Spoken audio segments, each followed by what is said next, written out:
Hello जय हिंद दोस्तों।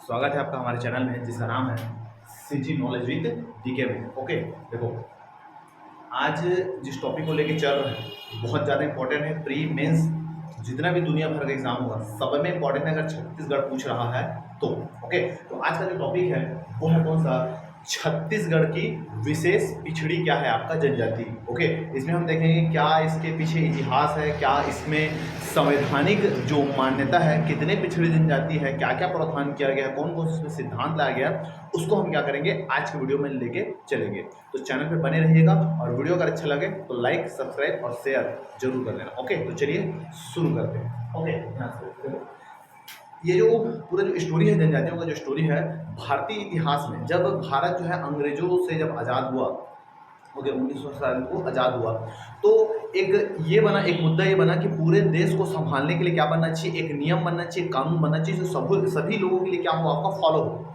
लेकिन यहाँ पर जो कहीं ना कहीं जो गवर्नमेंट ने जो नियम बनाया था उससे सामंजस्य नहीं कर पाते थे। कौन, आपका जनजाति, क्योंकि जनजाति का जो रहन सहन, उनकी जो संस्कृति था, उनका जो कला था, वो बाकी अन्य लोगों से क्या था, थोड़ा सा आपका डिफरेंट था। वो जंगल में रहने वाले, समझ रहे हो बात को, तो ऐसा उनका क्या था, आपका संस्कृति था।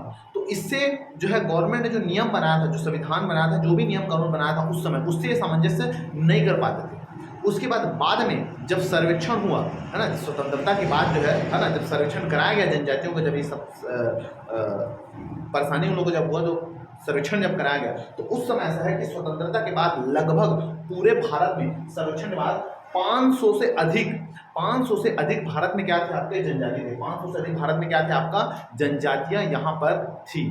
समझ रहे हो बात को, 500 से ज्यादा पूरे भारत में क्या थी, आपके जनजातियां थी। ओके, अब क्या होता है, अब ये होता है कि उस समय जो गवर्नमेंट था, उस समय जो गवर्नमेंट थे, जो प्रधानमंत्री थे उस समय थे, वो थे पंडित जवाहरलाल नेहरू। तो होता क्या है, पंडित जवाहरलाल जो नेहरू है, उनका ये मानना रहता है कि जनजातियों को जो है कहीं ना कहीं क्या करना चाहिए, जो गवर्नमेंट का जो नियम कानून है उनसे उनसे जो है थोड़ा से, है ना, मतलब गवर्नमेंट का जो नियम है और जनजाति की जो संस्कृति है, उनको दोनों में सामंजस्य स्थापित करके आगे क्या करना चाहिए, आपका बढ़ाना चाहिए। इसी क्रम में याद रखना, वर्ष 1955 में, याद रखना, इसी क्रम में वर्ष 1955 में प्रधानमंत्री जवाहरलाल जो नेहरू है, प्रधानमंत्री जवाहरलाल जो नेहरू है, वो आते हैं कहाँ पर, आपका बस्तर जगदलपुर में। तो बस्तर के जो जगदलपुर है, वहां पर क्या करते हैं, सम्मेलन होता है। सम्मेलन का नाम है अखिल भारतीय जनजाति सम्मेलन। 1955 में जगदलपुर आते हैं पंडित जवाहरलाल नेहरू और एक सम्मेलन होता है अखिल भारतीय जनजाति सम्मेलन। और वहां पर वो अनाउंस करते हैं कि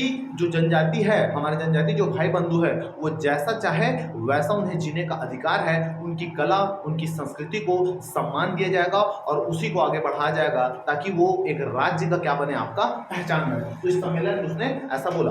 उसके बाद वहीं से जनजातियों के विकास के लिए उन्होंने क्या दिया, एक सिद्धांत दिया, और सिद्धांत का नाम है कौन सा, पंचशील सिद्धांत। क्या नाम है, पंचशील सिद्धांत। ओके, तो ये जो सिद्धांत है, इस सम्मेलन में जो सिद्धांत दिया था, सिद्धांत का नाम क्या है, आपका पंचशील सिद्धांत। पंचशील मतलब 5 विशेष बात क्या हुआ है इस सिद्धांत में आपका बताया गया। तो कौन कौन सा 5 ऐसा बातें, ध्यान से सुनना। तो पहला बात है जमीन जंगल पर अधिकार। देखो जनजाति जो है, उनका जो पूरा जो निवास है, समझ रहे हो, उनकी जो पूरे जो जीवन यापन, ये सब किसके ऊपर चलता है, ये सब चलता है किसके ऊपर, आपका जंगल के ऊपर। ठीक है, जंगल से जो भी मटेरियल है वो लेते हैं और अपना जो है जीवन यापन करते हैं। तो पहला जंगल और जमीन पर पूरा का पूरा उनको क्या देना चाहिए, अधिकार देना चाहिए, ऐसा करके सिद्धांत नंबर आपका 1 है। दूसरा है पारंपरिक कला संस्कृति को बढ़ावा। जनजातियों की जो संस्कृति है, जो उनकी जो कला है, उनको क्या करना चाहिए, बढ़ावा देना चाहिए। ऐसा नहीं होना चाहिए कि शासन प्रशासन के जितने भी जो नियम है, जितने भी जो योजना है, उनको उनके ऊपर जबरदस्ती लादना नहीं है। उनके संस्कृति, उनकी कला का क्या करना है, अपने को सम्मान करना है। तो ये हो गया आपका सिद्धांत नंबर 2। सिद्धांत नंबर 3 आता है जनजाति सामंजस्य। जनजाति क्या है, आपका सामंजस्य। जनजाति सामंजस्य कहने का मतलब यह है कि हमको गवर्नमेंट की जो योजना है उसको, और जनजातियों की जो समस्या है या उनका जो जीवन यापन है, उनको ऐसे लेके चलना कि दोनों में जो है तालमेल स्थापित हो सके, सामंजस्य दोनों में स्थापित हो सके। ऐसा नहीं होना चाहिए कि गवर्नमेंट जो योजना ला रही है वो जनजातियों को जो ऊपर है उनके ऊपर हो सकता है वो बुरा प्रभाव डाले, उनकी संस्कृति, उनकी कला को क्या करे, आपका नष्ट करे। तो ऐसा नहीं होना चाहिए। इसी को रखते हुए भारतीय संविधान के अनुच्छेद नंबर जो 5 है, उस अनुच्छेद 5 और जो 6 इसमें क्या हुआ है आपका, इन जनजातीय क्षेत्र के बारे में आपका बताया गया। तो यहाँ पर जनजातीय सामंजस्य मतलब गवर्नमेंट की जो स्कीम है, जो योजना है वो, और जो जनजाति की जो कला संस्कृति, दोनों को एक साथ क्या करना है, अपने को लेके चलना। तो जनजातीय सामंजस्य बना के लेके चलना है, किसी भी योजना में, किसी भी स्कीम में, कोई भी चीज़ थोपना नहीं है, कोई भी चीज़ लादना नहीं है, ढेरों योजनाओं को एक साथ नहीं उसमें इन्वॉल्व करना है। अगला अगला जनजातीय नेतृत्व। जनजातीय नेतृत्व का कहने का मतलब यह है कि देखो, अगर आप बस्तर में अगर जाएंगे तो बस्तर में अगर जाओगे तो वहाँ देखोगे कि वहाँ की जो भाषा है ना, वो हल्बी बोलते हैं, हल्बी बोल, अपने को समझ में नहीं आएगा। समझ रहे बात? तो अब यहाँ का अगर कोई गवर्नमेंट कर्मचारी, कोई डिप्टी कलेक्टर बन के जाता है, या कोई पुलिस वाला बन के जाता है, या कोई भी अधिकारी वहाँ पर जाता है, ठीक है, और उनसे बात करता है, तो वो लोग तो समझ ही नहीं पाएंगे, समझ नहीं पाएंगे। तो गवर्नमेंट ने ये बोला कि क्यों ना उन जनजाति में से कोई एक आदमी को, या उनमें से कुछ ऐसे आदमी जो पढ़ा लिखा है, या कुछ थोड़ा बहुत जो साक्षर, उनको लाते हैं, उन ये जनजाति में से कुछ आदमी को लाते हैं, उनको ट्रेनिंग देते हैं। देखो, जनजाति जो हमारे बात को बोलोगे तो भरोसा नहीं करेगा, क्योंकि क्यों, हम उनके संस्कृति, उनकी कला, रहन सहन से अनजान है। तो गवर्नमेंट ने ये डिसाइड किया जनजातीय नेतृत्व में कि जनजाति में से कुछ आदमी को उठाकर, उसमें से कुछ आदमी को लाकर उनको प्रशिक्षित करे, उनको ट्रेनिंग दे, उनको जितने भी जो विकास योजना है, गवर्नमेंट की जो योजना है, उनको बताए, ये बताए कि जितना भी गवर्नमेंट जो स्कीम ला रही है, जो योजना ला रही है, वो कहीं ना कहीं किसके विकास के लिए, वो जनजातियों के विकास के लिए। तो ये अधिकारी नहीं समझा पाएगा, तो ऐसे लोगों को उठा के उनको प्रशिक्षित किया जाता है, और वो जो प्रशिक्षित लोग हैं वो जाके गवर्नमेंट की स्कीम को रखते हैं, किनके सामने, उन जनजातियों के सामने। इसी को बोलते हैं जनजातीय नेतृत्व। उन्हीं के लोगों में से उठा के, उन्हीं को ट्रेन करके उनको क्या करते हैं, उनको सौंप दे, ताकि वो उनको क्या करे, आपका लीड करे। क्योंकि ऐसा अगर जनजाति में से नहीं उठाओगे, खुद अधिकारी बन के जाओगे, तो उससे क्या करेगा, उनको ये लगा कि बाहरी लोग जो है, हमारी जो संस्कृति है, उनको क्या कर रहा है, नष्ट करने के लिए है, हमको यहाँ से भगाने के लिए आया है। ऐसा मत सोचे करके ये जो है सिद्धांत नंबर 4 इसको लाया गया। अगला पांचवा जो सिद्धांत जो है, जनजातीय विकास पर बल देना। जनजातीय विकास पर क्या देना, बल देना। देखो, यहाँ पर जनजातीय विकास पर बल देना, इस लाइन का मतलब ये है कि गवर्नमेंट को ऐसा नहीं कि पैसा खर्चा करके विकास पहुंचाना, ऐसा नहीं है। वहाँ के जो लोगों की जो खासियत है, ठीक है, वहाँ के जो लोगों की जो खासियत, जैसे हाथ से कोई चीज़ बना रहे हैं, या पेय पदार्थ बना रहे हैं, या कोई भी ऐसा चीज़ जो बना है, उनकी खासियत के आधार पर उनको क्या करना, बढ़ावा देना। क्योंकि अपने को उनका विकास करना है। समझ रहे हो बात को? जमीन का विकास नहीं करना कि बिल्डिंग ठोक दिए विकास हो गया, नहीं। विकास का मतलब अलग होता है। विकास का मतलब ये होता है कि जो आदमी की जो क्षमता है, उनको क्या करना, बढ़ाना। ये क्या है आपका विकास। तो जनजातीय विकास पर क्या देना, बल देना। ये 5 सिद्धांत को पूरे भारत में लागू किया गया, किसके द्वारा, आपका पंडित जवाहरलाल नेहरू के द्वारा। और ये भी लागू हुआ कहाँ पर, छत्तीसगढ़ में भी।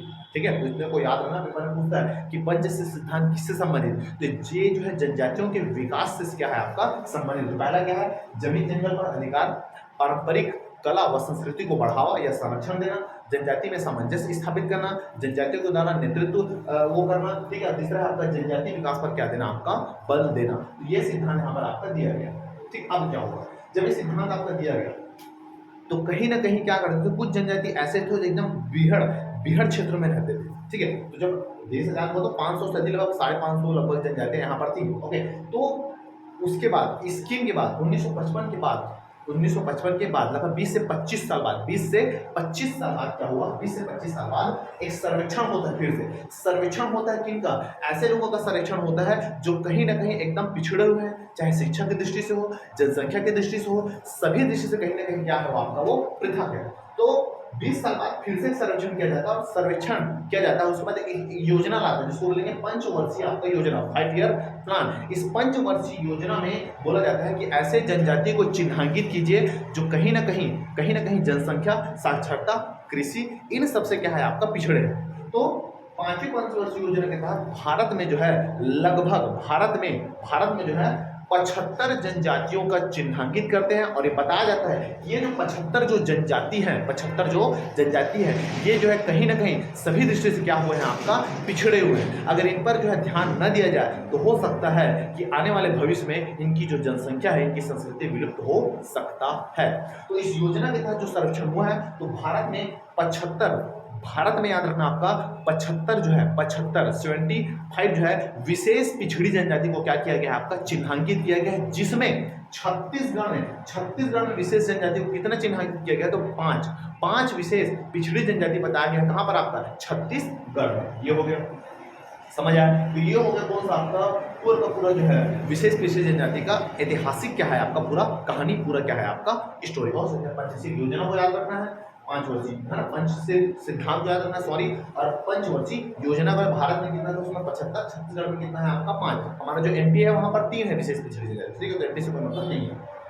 चले भैया आगे आगे लेके चलते हैं। अब इसमें देखते हैं कि क्या क्या संवैधानिक प्रावधान है। ठीक है, संवैधानिक प्रावधान के अंदर भारतीय संविधान के अनुच्छेद 342 में, अनुच्छेद 342 में अगर हो गए तो इन अनुसूचित जनजातियों को क्या किया गया आपका सूचीबद्ध किया गया। किसमें? अनुच्छेद 342 में सूचीबद्ध किया गया। और क्या बोला है अनुच्छेद 300 उसमें सूचीबद्ध कर दे कि ये जो है वो अनुसूचित जनजाति होंगे, लेकिन उनको परिभाषित करने के लिए, जनजातियों को परिभाषित करने के लिए एक अनुच्छेद आया, अनुच्छेद 366-25।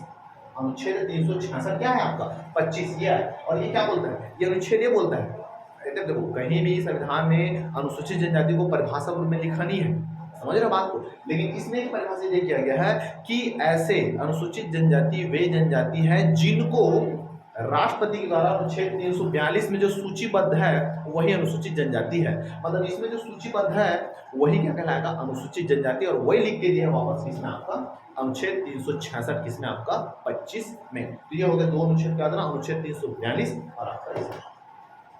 ठीक है, चले आगे। अगला देखते हैं आपका संवैधानिक प्रावधान। देखो कोई भी जनजाति को अनुसूचित जनजाति जो घोषित करेगा, अनुसूचित जनजाति जो घोषित करेगा, तो घोषित करेगा कौन? तो घोषित करेगा कौन?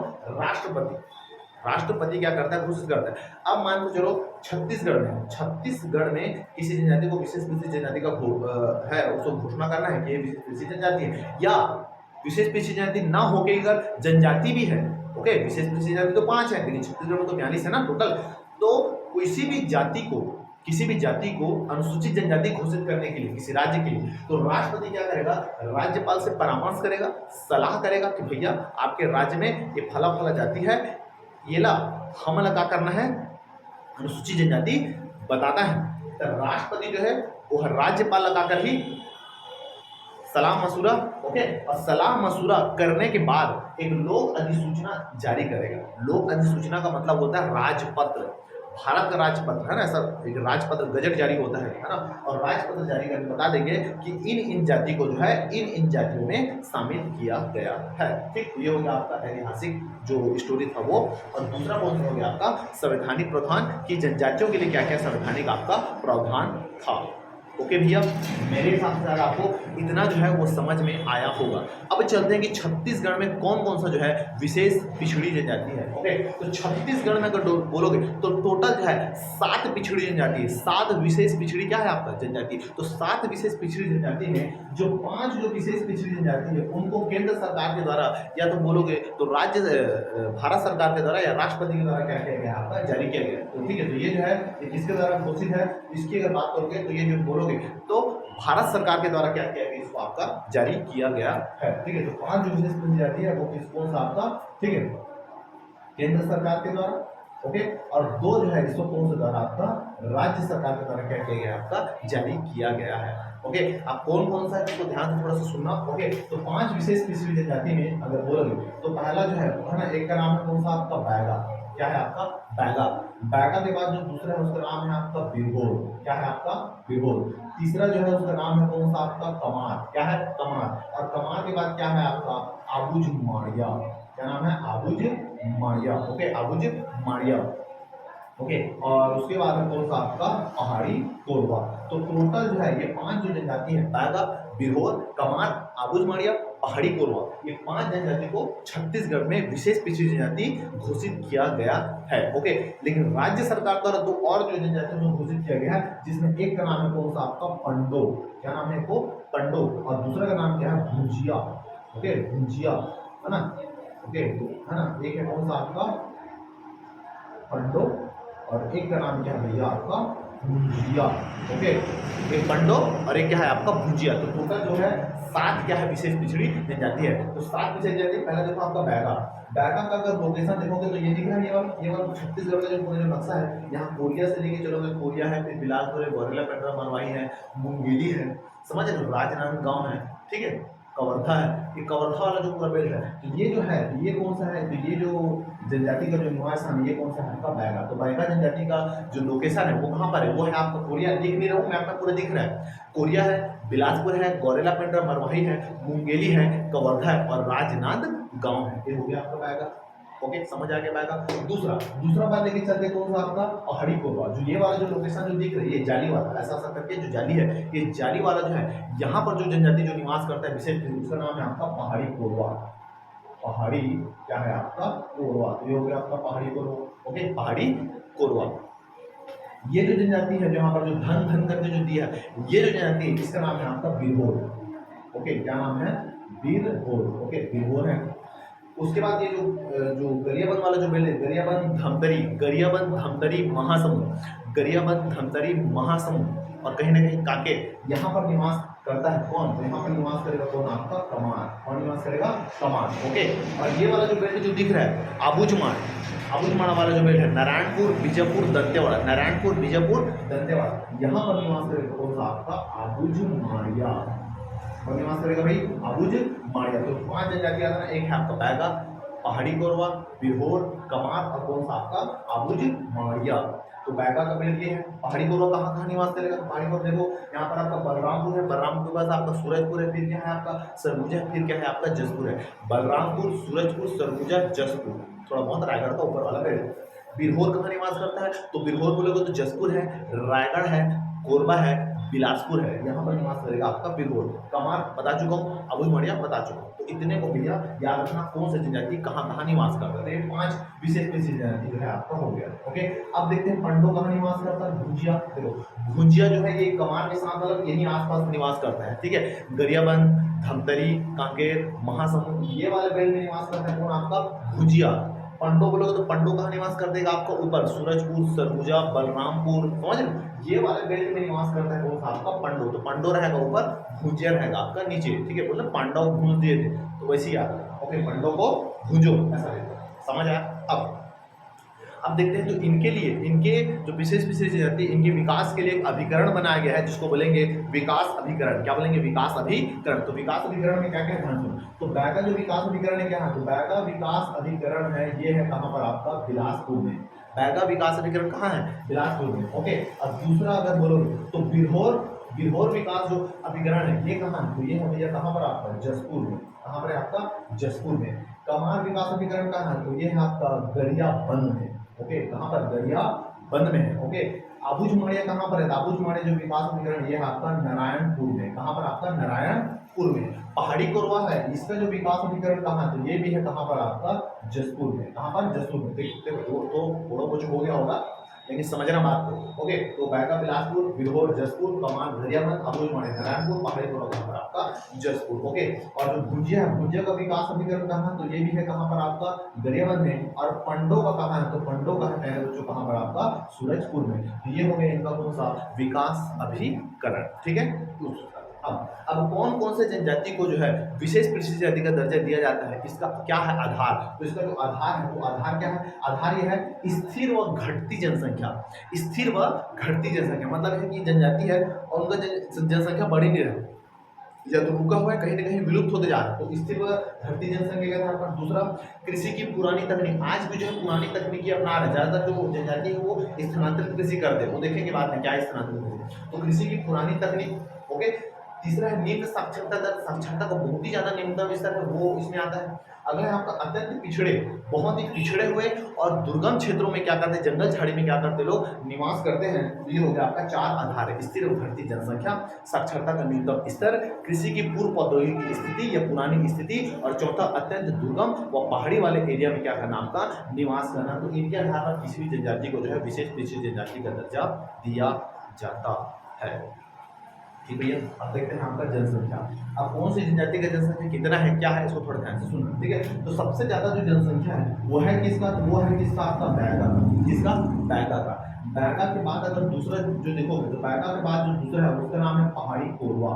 क्या नाम है, पहाड़ी कोरवा। इसकी जनसंख्या ज्यादा है। इसके बाद अगर देखोगे तो इसके बाद कौन आपका कमार। कौन है, कमार। कमार के बाद अगर देखोगे तो कमार के बाद कौन है आपका आबूझमाड़िया। कौन सा है आपका आबूझमाड़िया। और आबूझमाड़िया के बाद अगर देखोगे तो सबसे कम जो जनसंख्या है उसका नाम क्या है भैया, बिरहोर। क्या है आपका, बिरहोर। तो बैगा जनसंख्या का क्रम है ना, बैगा, पहाड़ी कोरवा, कमार, आबूझमाड़िया और कौन से आपका बिरहोर। बैगा की जो जनसंख्या है लगभग, देखो जनसंख्या याद नहीं रखना लेकिन ऐसा डाटा बता देता हूँ, बैगा की जनसंख्या लगभग आपका 79,700 क्या है आपका 44, ये है कौन सा आपका इनकी जनसंख्या है। समझ रहे हो आप? इनकी जनसंख्या कितना आपके साथ, इसको अगर बोलोगे तो पहाड़ी कोरवा की जो जनसंख्या ये है आपका 32,144 या 122, 32,000 कितना है आपका 122 ये है। ओके, कमार है ना, कमार की अगर बात करोगे, ठीक है, ये हो गया। कमार की जो संख्या है ये है लगभग कितना आपका 26,000, कितना है आपका 26,000 इनकी क्या है जनसंख्या। आबूझमाड़ी की अगर बात करो तो आबूझमाड़ी की जनसंख्या 19,401, 19,401, इसकी 26,000, 19,401 और इनका जो जनसंख्या ये 3,104, इनकी जनसंख्या है 3,104, ये क्या है इनकी आपका जनसंख्या है। ठीक है, देखो एक तरफ देखोगे तो बैगा, ये कौन सा आपका बैगा, बैगा के बाद अगर दूसरा देखोगे तो दूसरा कौन सा, ठीक है, यहाँ पर 5 जनजाति है, तो कौन कौन से डाटा कौन कौन से वर्ष के अनुसार है, ठीक है। तो यहाँ पर देखोगे तो आबूझमाड़ जो 19,401 जो है इनका जो जनसंख्या ये 2002 के जो सर्वेक्षण हुआ है उनके अनुसार है। ओके, और दूसरा पहाड़ी कोरबा को देखोगे तो पहाड़ी कोरबा जो है ये आ रहा है 2005-6 के जनगणना के अनुसार। अब आप ही बैगा को बोलोगे, कमार को बोलोगे, बिरहोर को बोलोगे, ये 2011 की जनगणना के अनुसार डाटा बैगा, कमार और बिरहोर है, बैगा, बिरहोर, कमार और पहाड़ी कोरबा और आबूझमाड़ जो है, आबूझमाड़ का है जो 2002 के सर्वेक्षण के अनुसार और कोरबा का है वो आपका 2005-6 के अनुसार। ठीक है, तो इतना जनसंख्या को जो आपने को याद रखना है। ठीक, अगला देखते हैं आपका साक्षरता, कौन सा जाति कितना ज्यादा क्या है आपका साक्षर। देखो इसको याद रखने का, जनसंख्या को याद रखने का जो वही है टेक्निक, देखो यहाँ पर है आपका बैगा, ओके बैगा यहाँ पर है, ठीक है, मैप में देखा। दाल के बाद कौन है आपका पहाड़ी कोरबा, पहाड़ी कोरबा देखो तो कमार, हमारे पास देखो तो आबूझमाड़, आबूझमाड़ के बाद फिर देखो तो कौन सा आपका बिरहोर, ऐसा लेके चल रहे हैं। इस मैप को थोड़ा ध्यान से रखना, समझ में आ जाएगा। ठीक, अब देखते हैं आपका साक्षरता, कौन कितना ज्यादा साक्षर है। तो सबसे ज्यादा अगर साक्षरता की अगर बात करूं सबसे ज्यादा जो साक्षर है वो है आपका पहाड़ी कोरबा, वो है आपका पहाड़ी कोरबा। पहाड़ी कोरबा के बाद दूसरा जो साक्षर है वो कौन है, वो है कौन सा आपका कमार, कौन है कमार। कमार के बाद जो साक्षरता है वो कौन है, वो है कौन सा आपका आबूझमाड़िया, क्या नाम है आबूझमाड़िया। आबूझमाड़िया के बाद कौन है ज्यादा पढ़ा लिखा, तो वो है कौन सा आपका बैगा और सबसे जो कम है वो कौन है आपका बिरहोर, कौन है भैया बिरहोर। ओके, तो इतना को याद रखना है। ठीक है, तो जो पहाड़ी कोरबा है, पहाड़ी कोरबा इनकी जो साक्षरता दर है, ठीक है, पहाड़ी कोरबा की जो साक्षरता दर है याद रखना सबसे ज्यादा है। ठीक है, तो इनकी जो साक्षरता लगभग है याद रखना आपका 43%, कितना परसेंट आपका 43%। सबसे ज्यादा जो साक्षरता है वो किसका आपका, ठीक है 43 है 48 सर, सॉरी इसका जो साक्षरता ये है आपका 48%, कितना 48%। ओके, कमार की जो साक्षरता दर है, कमार की अगर साक्षरता दर को देखोगे तो इसका जो साक्षरता दर है ये कितना आपका 37%। आबूझमाड़ की जो साक्षरता दर है लगभग कितना 24.2% है इसकी साक्षरता दर। बैगा की साक्षरता दर देखोगे जिसका साक्षरता 19% है, 19%। और बिरहोर की जो साक्षरता दर है ये कितना 11.3%। ओके, तो साक्षरता दर है बैगा का 48%, ओके, कमार का 37, आबूझमाड़ का 24.2 और बैगा का 19% और बिरहोर का कितना 11.3%। तो ये हो गया कौन सा आपका जनजाति। इसके बाद अपन क्या करेंगे आने वाले समय में बैगा की क्या मान्यता है, क्या धार्मिक विचार है उसको अपन लेके चलेंगे। देखो उसके अलावा देखो पंडों और भुंजों को मैं छोड़ के दिया हूँ क्योंकि इसका डाटा जो एकदम कंप्लीट नहीं मिल रहा है। ठीक है, तो ऐसा बोलोगे कि इनकी जो जनसंख्या में अगर बोलोगे, ठीक है, अगर दोनों को देखोगे जो पंडो है पंडो की जनसंख्या ज्यादा है, पंडो की जनसंख्या क्या है आपका ज्यादा है और भुंजे की जनसंख्या क्या है आपका कम है। ठीक है, एक आधे अगर पता चलेगा या फिर जब पंडो भुंजे को जब पढ़ाएंगे उसी समय इसको क्या करेंगे अपन लेके जो है अपन चलेंगे। ठीक भैया, तो इतने को याद करना है क्लियर हो गया आपका आज का ये पूरा क्लास। ओके, तो उम्मीद करता हूँ कि वीडियो आपको जो है पसंद आया होगा। वीडियो पसंद आया होगा तो ज़्यादा से ज़्यादा लोगों में शेयर करो। ओके जी, और अच्छा लगे तो वीडियो को लाइक करो। ओके, तो मिलते हैं अगला नेक्स्ट क्लास में। ओके, तब तक के लिए जय हिंद, जय भारत, जय जय।